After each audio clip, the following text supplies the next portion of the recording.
Hi everyone, my name is Ryan Hanford, and I'll be doing a presentation on Sally Haslinger's But Mom, Crop Tops Are Cute. I chose this article for a few reasons, one of them being that I really liked Haslinger's writing and I wanted to learn more about her views and try to really dig into one of her articles, and two, because I really empathize with the title. I remember being a young teenager and just denying everything that my parents would say and having this sort of social dissonance with them. And so on the right there I have a picture of Sally Haslinger at work. So what I've decided to do for this article is come up with a game plan. Because despite what the title may suggest, Haslinger's piece is very technical. So in order to understand what's really going on, I plan to tackle the piece in the following way. First, I will give a basic statement of the problem, as well as the example, which gives the article its name. Next, I will define the terms that she uses throughout the article. Once I have provided a vocabulary, I plan to explicate her argument in depth, and finally I'll bring up some thoughts to hopefully spur on some discussion. I found this article to be fairly difficult, so bear with me, and I hope I can get some good feedback and maybe we can help each other learn. So what's so bad about crop tops? Haslinger develops an intuitive case of competing interests, one in which a 7th grade girl wants to wear a crop top, because there are social cues telling her that wearing crop tops is the way to be included in the in-group. Crop tops are cute. This is clearly something that we can understand as middle school and high school all did this to us at one point. Of course, the parents disagree. They see exposed midriff as unnecessarily sexualizing or not cute, and they suggest a tracksuit instead. The 7th grader responds that a tracksuit is dorky. This creates a dichotomy, where we see crop tops as cute and tracksuits, or the alternative, is dorky. So if we want to be included in the in-group, or be cute, we have to use crop tops, and if not, we're dorky. As Haslinger points out, there may be some truth to the parents' claim, right? That, in fact, it is not dorky to not wear crop tops. But this doesn't seem to be sufficient to ameliorate the concerns of the 7th grader. Surely there is some truth to what she's saying. I think the best way to describe what is at stake is a sort of paradox that Haslinger provides. She says, it is true that P, so you should believe P. But believing P makes it true. And it would be better if P weren't true, so you shouldn't believe P. So, put into sort of less technical terms, while it is true that crop tops are cute, and so our 7th grader believes that crop tops are cute, it then becomes that believing that crop tops are cute makes it true. And it would be better if crop tops being cute weren't true, so you shouldn't believe P, or that crop tops are cute.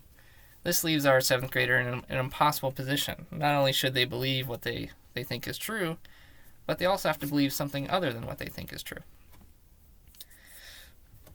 This is the problem that Haslinger is facing. So before I continue further, I want to get some definitions out of the way, because as a technical work, Haslinger employs a lot of very technical definitions. So the first is social institution. Haslinger thinks that these are created in part by sets of shared beliefs, conventions, even if those beliefs are false. So regardless of what the content of the beliefs or conventions are, they help to form a social institution. And so this is a very broad term.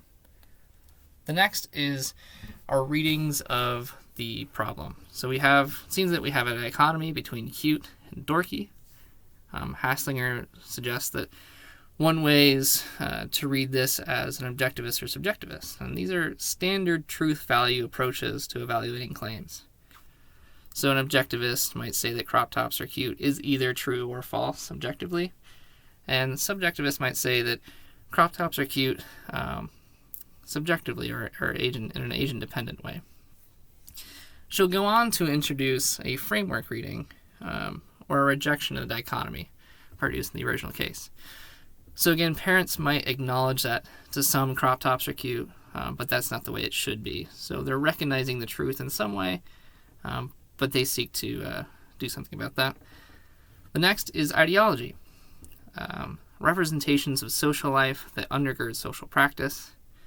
Haslanger notes that this term can be used descriptively or pejoratively, or sometimes even both. So we might describe an ideology of religion as being that of Muslim or Christian or Buddhist, and we might just merely being descriptive.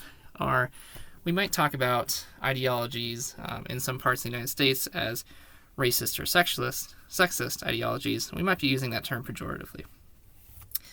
Next is social structure. Social structure is a general category of social phenomena, including but not limited to things as social institutions, social practices, social hierarchies. So your social structure is really your broad, overarching term. A few more terms before we get going. One is schema, intersubjective patterns of perception, thought, and behavior. So these are the ways that we sort of act and perceive in a group setting. And resources. And resources provide the materiality of social structures. So these last two terms really go together, schema and resources. We need a schema that serves as our blueprint for the building of social structures. And resources form the brick and mortar. So we might, turning back to the religion example, we might think that the rituals and the power structure of the Christian religion serve as a schema, and the buildings and the clothes and the garb and the ceremony serve as the resources. Finally, these things come together to form a social milieu. So Haslanger describes these as the social structures within which a person operates, whether or not those structures are internalized. So she notes that one of her examples is we might live in the United States of America, or might be citizens, and we might feel in some way affected by those social structures, and we might have to operate within them, but we don't necessarily have to internalize them. It doesn't have to become a part of us to be an American, or it might. She also notes that persons do not live within just one social milieu. Often milieus overlap. So we might think Christian American or Muslim American, or so on and so forth. So, as I mentioned earlier, there are two simple readings of what's going on in our initial example, or the initial dichotomy. One is the objectivist. So there's just some matter of fact. Either it is the case that crop tops are cute and tracksuits are dorky, or it is not. There's just some objective truth. And the subjectivist, where the truth value is age-independent. Haslanger instead suggests that a third reading might do, a framework reading. This is one where one recognizes the existence of a framework, but acts in ways to subvert or undermine that framework. So again, recognizing that the dichotomy exists, so some way assenting to the truth, but trying to maybe undermine it. And she notes that parents could help lobby to have a dress code put in place, or in other ways affect how that social institution comes together. Yet, this doesn't seem totally satisfying. What sense does it make to say that we should believe something other than we currently do on this framework? So, even if we accept the framework reading, it doesn't seem like the parents can say much to their daughter who would like to wear a crop top. So Haslanger explains that we should really think about two different senses of should. So on the standard sense of should, or the epistemic should, we should merely believe what is true. And I think this is sort of the standard understanding of the epistemic ought, or the epistemic should. You should just simply believe whatever you have the most evidence to believe. So on this version of should, the seventh grader in question should believe that crop tops are cute, because all of her reasons to believe seem to be pointing to that fact. There is this social truth that crop tops in 7th grade, according to the in-group, are cute. And while, on the other hand, parents seem to have an equal sort of standing there, that no, in fact, they're not cute, and in some ways they might be hypersexualizing. Yet, Haslanger notes that there's another sense of should, the moral or political. So in this sense, we should believe what would be the most moral or political thing to believe. This seems like maybe something that we try to do in our political lives. She says, so we could respond to the contradiction by noting that there is an equivocation of terms. So maybe the should in the first half of the contradiction that I read earlier is different than the should in the second half. Just because we believe what is true doesn't mean, at least by definition, that we cannot believe what is most moral. So at least there's not a logical problem there. However, this response isn't satisfactory either. We just cannot change our beliefs in this way. We're psychologically limited in how we can change our beliefs. And even if it would be a really good thing for us to all believe that all humans are innately good, there's something that prevents us from doing that. So, in order to further develop her position, Haslanger delves into the structure of what makes up our social lives. She uses Sewell's account, which is built on schemas and resources. And as I mentioned earlier, schemas are those interdependent behaviors and perceptions and thoughts, and resources make up the materiality. And so the view, as she sort of summarizes it, is that a social structure exists when there is a causal, a mutually sustaining interdependence between a shared or collective schema and an organization of resources. So again, a social structure in this way can be understood just like sort of the Christian religion example that I gave earlier. Further refined, this kind of social structure, a thing that is interdependent, publicly determined and resistant to change, is what Haslanger terms a social milieu. So we go from social structure to a more refined social milieu. She notes that our relations to these milieu are often very complex. We may resist, not be mindful of, or even co-opt a milieu for our own purposes. So, to give an example of a milieu, we might think of the United States of America example that she gives earlier. And so we think that a lot of people do resist the milieu of being maybe a patriotic American. And they say, well, I might recognize that milieu exists, but I want to maintain my European heritage. Or I just think that the American milieu is not a milieu that is good. It's not a way of thinking or a social institution that is beneficial. We also might be not mindful of it.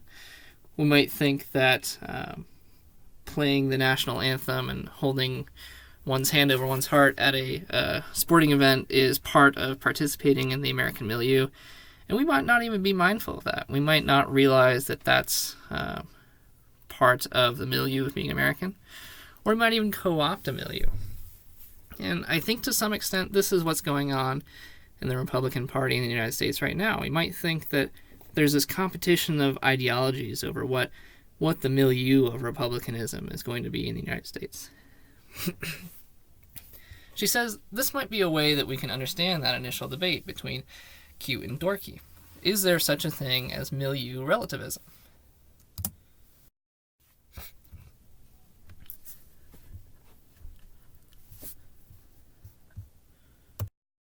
To better understand these competing milieus, Haslanger brings up the concept of faultless disagreement. Haslanger suggests that perhaps while both daughter and parents are in disagreement, maybe their disagreement is faultless. She notes this may be due to the context we evaluate statements in. There are two kinds of contextual analysis, at least that she mentions, the context of use and the context of assessment. Context of use helps us to understand just what the proposition in question means. It sort of makes the proposition have content. It helps us differentiate between this article and the others around it, this article in this world in this time, and this article in other worlds. The other context is context of assessment. Context of assessment is the dimension being evaluated, or this article is good.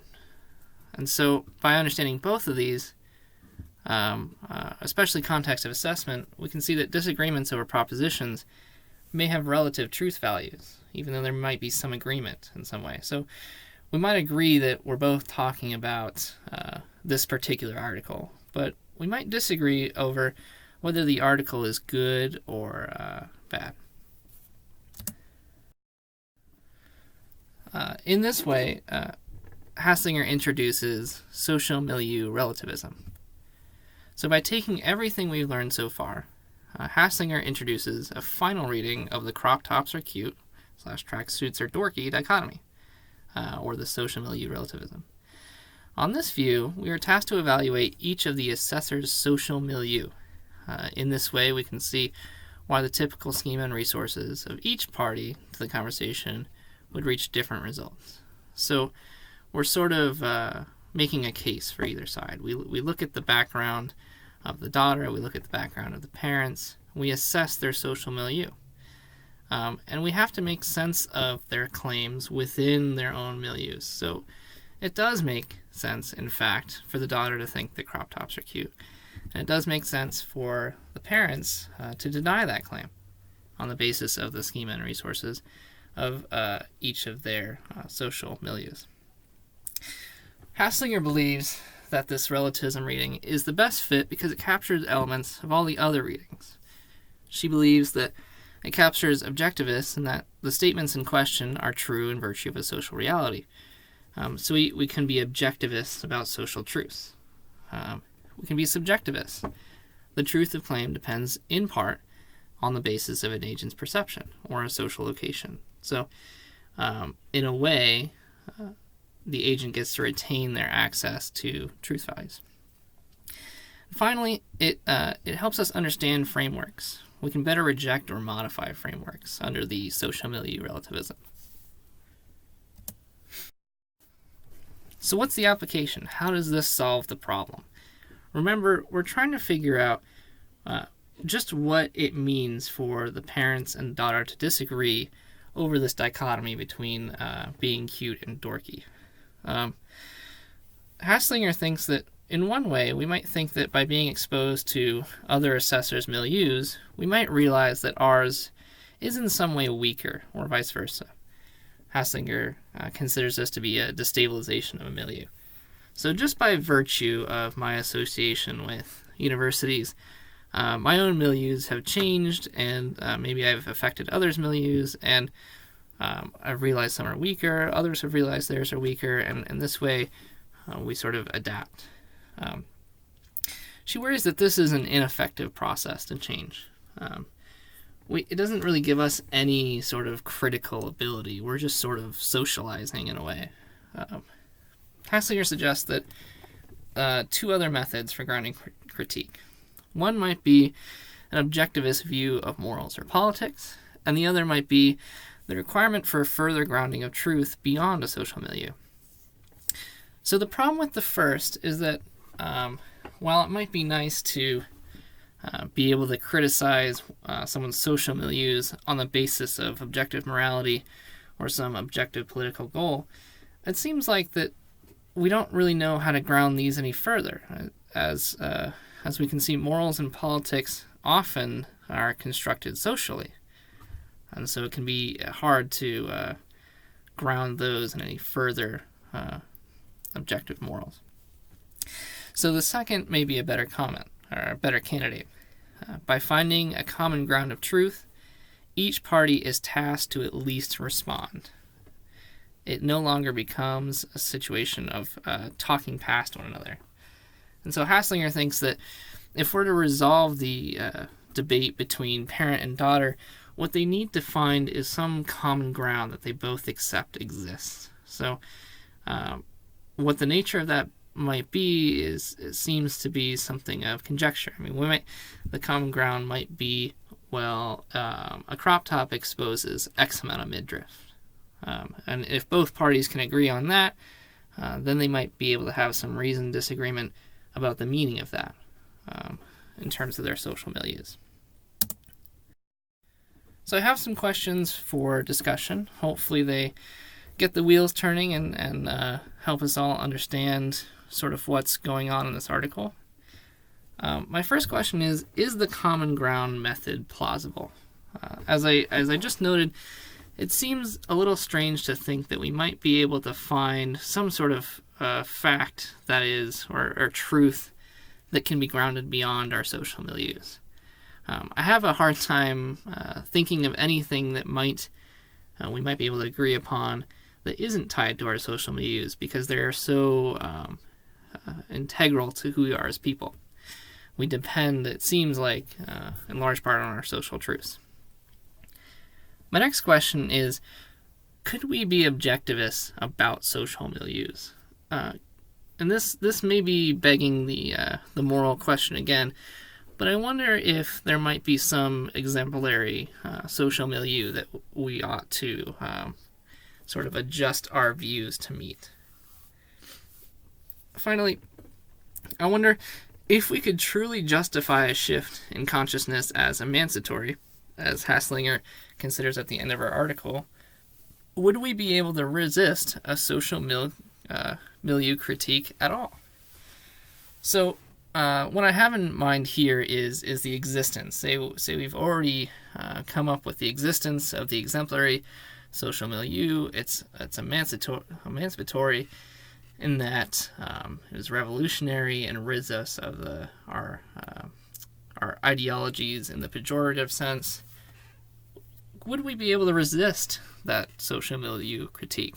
So, if someone told us, well, you should adopt the social milieu, could we resist that by retreating into our own social milieu, or would we just have to give that up? And I pose this as sort of a modification of the previous question. So, thank you for listening, and I hope this spurs some good discussion.